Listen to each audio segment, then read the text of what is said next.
जय शिवराय मित्रांनो, आज आहे 11 ऑक्टोबर आणि आपण पुढील अंदाज पाहणार आहोत। तसंही तुम्हाला मागच्या व्हिडिओनुसार तुम्हाला तो अंदाज दिलेलाच आहे। बघा, परिस्थिती महाराष्ट्रातल्या मराठवाड्याची आणि दक्षिण महाराष्ट्राची येत्या काळामध्ये पावसाची होणार आहे। पण पावसाचं प्रमाण जसं 4 आणि 6 ला झाले अशाच प्रकारे आहे, तर काही ठिकाणी ते कमीही राहण्याचा अंदाज आहे। मात्र विदर्भ आणि खानदेशला जी पावसाची आपण कमतरता सांगितली आहे ती जैसे थे तैसेच राहणार आहे। त्यामुळे पिकांचं पाणी बंद करणं किंवा पेरण्या थांबवणं या बुलढाणा जिल्ह्याला त्यानंतर खानदेशला ते चुकीचं ठरेल। त्यामुळे त्यांच्या भागात मी पहिलेही सांगितले, आताही सांगतोय की आता बघा, थोडीफार तरीक्षा आपल्याला घ्यावीच लागणार आहे। 10-5% भागातल्या पावसामुळे 100% किंवा 90% भागांनी थांबलेलं चुकीचं ठरेल। आता महाराष्ट्राच्या 2 अवस्था झालेल्या आहेत। आता एक तर पुढचा पाऊस येणार आहे तो आहे सोलापूर, सांगली, धाराशिव, नांदेड पट्टा, त्यामध्ये थोडाफार जालन्याचा बराचसा भाग, म्हणजे 4 आणि 6 सारखं वातावरण, परभणी पट्टा, त्यानंतर अहिल्यादेवीनगर वगैरे परिसर। आता याच्यामधला एक प्लस पॉईंट सांगतो, म्हणजे तुम्हाला संपूर्ण अंदाज समजून जाईल। पहिल्या वेळेस काही ठिकाणी ढगफुटी सदृश्य पाऊस झालाय, त्यात हे प्रकार स्पष्टपणे कमी प्रमाणात आहेत, म्हणजे सगळ्याच ठिकाणी नाहीये आणि त्याच भागाला होतील असं सुद्धा याच्यामध्ये काही नाहीये। यामध्ये पेंडवलता, काही नांदेडच्या भागामध्ये चांदणभरी किंवा वाहुणी पावसाची नोंद होईल आणि ती टक्केवारी सुद्धा घसरणीमध्ये आहे। आता अंदाजाकडे वळण्यापूर्वी आपण पेरणीचा सल्ला अशा प्रकारे देऊ शकतो। आता बघा, मराठवाडा आणि पश्चिम महाराष्ट्रामध्ये काही ठिकाणचं वापसा व्हायला तर सुरुवात झाली आहे, काही ठिकाणी अजूनही 8 दिवस वापसा होत नाही। तर ज्यांच्या 8 दिवस वापसा होत नाही त्यांना तर खरं तर पेरायचा संधीच मिळत नाही।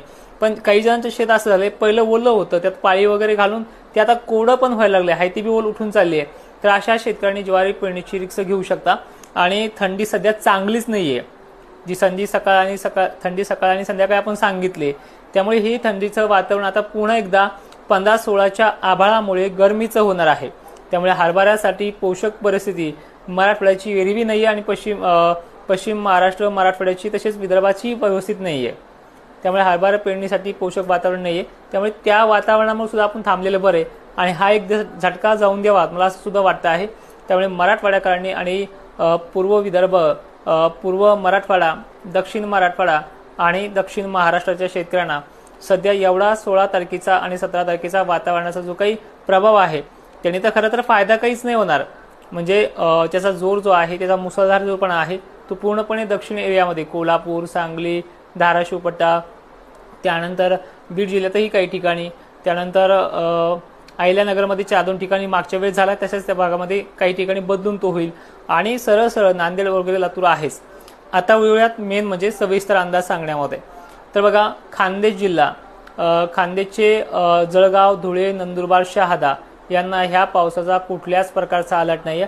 फक्त इथे स्थानिक वातावरणाचा जसं काही पडला मागच्या वेळेस साखळी वगैरे अशा भागांमध्ये तुरळक ठिकाणी पडेल, पण याचा कांदा रोपांवरती किंवा कुठल्या पेरणीवरती मोठा इफेक्ट नाहीये। जसं आपण म्हणतोय की अतिवृष्टी होईल वगैरे असं काही नाहीये। त्यानंतर विदर्भाचं सांगायचं झालं तर भोकरदन, जाफराबाद, त्यानंतर इकडे देऊळगाव राजा, बुलढाणा जिल्ह्यातले सर्व तालुके, त्यानंतर अकोला वगैरे या भागामध्ये वातावरण खूप बनणार आहे, वातावरण पावसाचं बनणार आहे। पण पावसाच्या वातावरणाला वारे जे आहेत हे वारे टिकू देणार नाही, त्यामुळे कुठे पेंडवलता तर कुठे चांदणभरी जरी पडला तर एवढाही चांदणभरी नाहीये। त्या ठिकाणी जमीन कोरड आहे, तो पेंडवलच्या लेवलमध्ये बुलढाणा, अकोला आणि वाशिमच्या एरियामध्ये होऊ शकतो। त्यानंतर वाशिम नंतर जे काही यवतमाळ पट्टा आहे, नांदेड पट्टा आहे आणि हिंगोली पट्टा आहे, या भागात 2 दिवसाची मजल आहे। 20 तारखेच्या आतमध्ये जी काही मजल येते 16 आणि 17ला, ही 1 किंवा 2 दिवस, ह्या 1-2 दिवसामध्ये ज्यांना पडेल त्यांना पडेल आणि तो ज्यांना सोडेल त्यांना तो सोडतच राहील। हा झाला 20 तारखेच्या शेड्यूलचा, जे मराठवाडा आणि बीड वगैरे आपण भागांशी, छत्रपती संभाजीनगर, नाशिक क्षेत्र या भागांना सेम कंडिशनमध्ये आहे। याची मजल नाशिक पर्यंत जाईल अशी सुद्धा तत्वता याच्यामध्ये रडारनुसार, सिस्टमनुसार अशी तिथल्या भागाची सिस्टम नाहीये। त्यामुळे त्या भागामध्ये आपण मागे जसं सांगितलंय सकाळच्या आणि संध्याकाळच्या थंडीमध्ये वाढ होईल, तशा पद्धतीने तिथे होते। कांदा रोपं टाकायला मी सल्ला दिलेला आहे, त्या सल्ल्याला कुठेही तुम्हाला गालबोट लागणार नाही।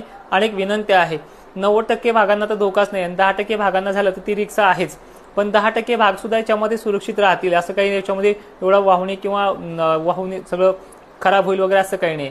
28 तारखेपासून तुम्हाला जे काही सल्ले दिले होते की कांदा रोप तुम्ही वापसा होतच टाका, म्हणजे 28 नंतर तुम्ही 6-7 तारखेच्या हिशोबामध्ये कांदा रोप टाकायला सुरुवात केली, ती आता उगतील सुद्धा, पण त्याला हा धोका म्हणजे हा अलर्ट मोठा नाहीये। आणि एकंदरीत परिस्थिती सांगायची म्हटलं, हा जो काही टफ एरिया बनतोय हा मराठवाड्यातनं आणि दक्षिण महाराष्ट्रातनं जातोय.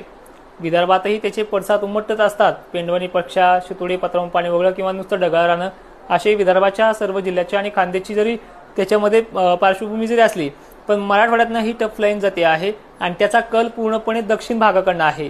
म्हणजे जालन्याच्या दक्षिण, संभाजीनगरच्याही दक्षिण, अहिल्यानगरच्याही दक्षिण असा त्याचा ट्रॅक आहे. पण तो जालन्यामध्ये घेणार आहे, अहिल्यानगरलाही घेणार आहे, त्यानंतर हिंगोलीला घेणार आहे. मग त्याच्यामध्ये घेण्याची पद्धत सुद्धा 20% भाग घेणं, 80% भाग सोडणं. इकडे जे काय आपण नांदेड पट्टा म्हणतोय इथे 60% भाग घेणं, 40% भागांना कमी अधिक प्रमाणात पडणं, म्हणजे 5-6 तारखेसारखं याची मजल आहे. अशाच प्रकारे धाराशिव, अशाच प्रकारे कोल्हापूर मात्र व्याप्तीच्या बाबतीत जास्त आहे.